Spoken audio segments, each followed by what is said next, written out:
family in Tanzania.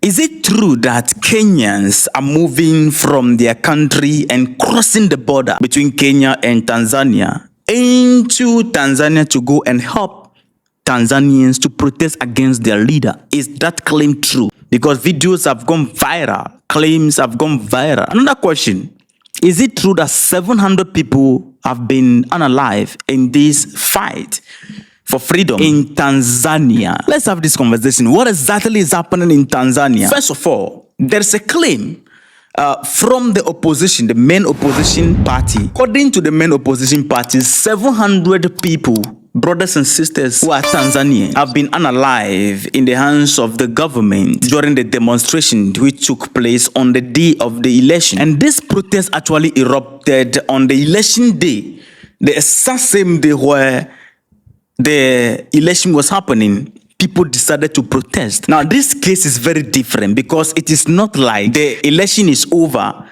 and results are being declared. Then we say, no, we don't want that result. No, that is not what is happening in Tanzania. The people of Tanzania are saying that there was no election in the first place to begin with because the person, the main opposition figure, or the members, the lead figures of the main opposition are all arrested. The small opposition are being weakened. So it is just like a coronation. There is no election going on. So the people erupted. And some of the ministers, as I'm talking to you, their houses have been burnt. And result actually came out later. And according to the result, the president of Tanzania, Samia Suluhu Hassan, has been declared as the winner of Tanzania's presidential election. According to the Electoral Commission, she won 98% of the votes. That's nearly sweeping the 32 million ballots that were cast on the day of the election. It was an election without transparency, as you know already. And the people say no. So there is protest going on even before she was declared as the winner. How do you declare someone a winner when there was no election? These are the questions that the people are asking. Now, after the protest erupted, reports are showing that 700 citizens are unalive in the hands of this woman. This is according to the opposition. There is no concrete, let's say, investigation independently on the ground to verify if truly 700 people are dead. So it is in the hands of the opposition. If this is true, then it was not a protest or a clash between police and protesters or military and protesters. It is complete genocide. It is unacceptable and must be condemned. This woman needs to listen to the voice of the people. The people are saying there was no election in the first place to begin with. Now, at the border of Kenya and Tanzania, that whole area is called Namanga. Reports from platform are saying that Kenyans are moving from Kenya and they're trying to cross the border into Tanzania to go and fight with them. And I'm saying, what exactly did the Kenyans smoke? If whatever these people smoke, then it needs to be studied in our schools. What kind of bravery is this? But lovely people, I think there was a misinformation somewhere. There is exaggeration and something. This post that people are posting about is from Facebook. Somebody just published it from Facebook and then it became a whole lot of things and platforms are posting it and all that. On the contrary, videos that I watch, the people of Kenya on the other side of the border are saying that the protest is affecting them here because the police are firing tear gas into their country because just around the border. They are not protesting. So if they want protest, they should take the protest to Tanzania. They should not bring it to Kenya. They are not protesting. We have a challenge of protests from the Tanzanian side, and we ourselves do not have protests. We do not want protests at all. If they want protests, they should take it to Tanzania. But the Tanzanian police are wrong because why would they lob tear gas from the Tanzanian side to Kenya? That is wrong. So it is not the Kenyans going to protest with Tanzania people. It is the protest in Tanzania affecting the people in Kenya because some of the Tanzanians are fleeing, running into Kenya while their police are chasing them. So the whole thing, even there was fire burned around the border, even in Kenya.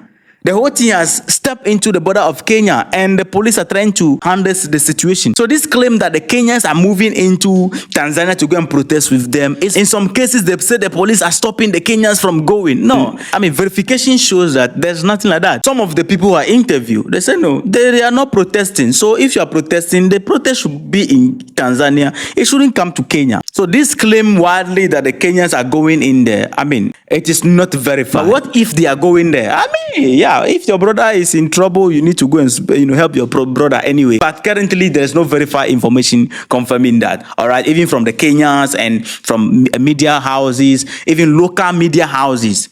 I mean, there is no confirmation for that. So this word claim there, no. But this is it. I don't know why it has to always be like this in Africa. Every time in Africa, it has to be, or they have to be bloodshed on the day of election. Most of the Africa countries, whenever there is election going on, then people have to die. Or after the election, people have to die. Why should it always be like that? After the election, somebody will rig and don't want to leave the power again.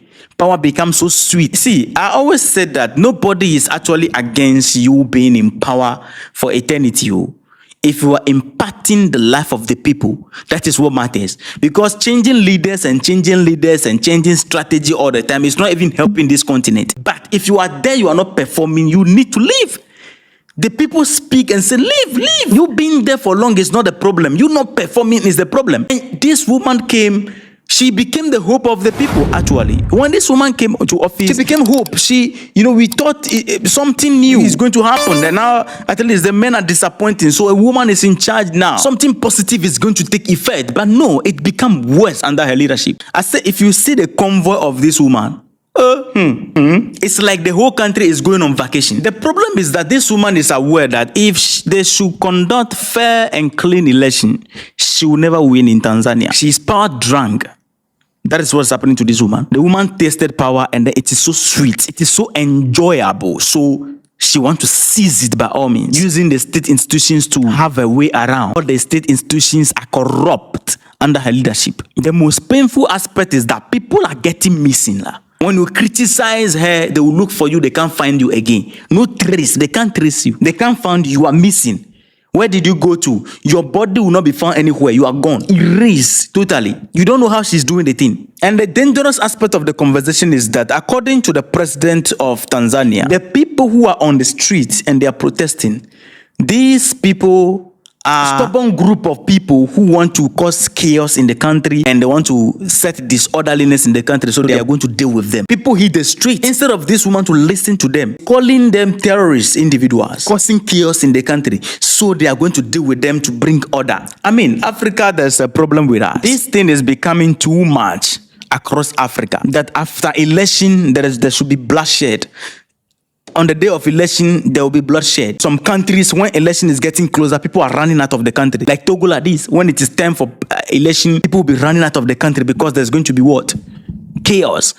Ivory Coast recently, when they want to do their election, they wanted to protest. The government disrupted the protest. The next thing we heard is that some of them are running into Ghana. Some are running into different countries. Why? Because there's going to be election. People are afraid for their life. Whenever there's going to be election, people have to be running away. Why should it be so? It is just because one person has decided to seize power. If not because of the goodwill of the military of Madagascar. Even in Madagascar, there's going to be a lot of bloodshed because the military was giving command to take them out. Cameroon, a lot of people are dead. I mean, what is the meaning of this? And in all these things, I'll keep on repeating. African Union is nowhere to be found in this conversation. African Union is nowhere to be found in this conversation. They are quiet. But let it be here, or let it come to the news that the military took over the leadership in Tanzania. You will hear African Union becoming very active. Currently, as the opposition claim that 700 people are dead, African Union is not ready to investigate to find out if truly this is true. No, they are silent, waiting for the military to take over so that they can sanction and suspend people. African Union. To my best of knowledge, this organization is either we dissolve it and replace it with something, because this one currently is of no use. Example, in the case of Sudan, let me close with this. In the case of Sudan, do you know what is happening? It takes the UN, foreigners, people who are outside the continent of Africa, to be talking about it and holding meeting about what is happening on our continent. African Union themselves, they are quiet. In regards to what just happened in Sudan, the whole world is talking about it. African Union is nowhere to be found. They are very quiet. You don't understand them. It's a problem,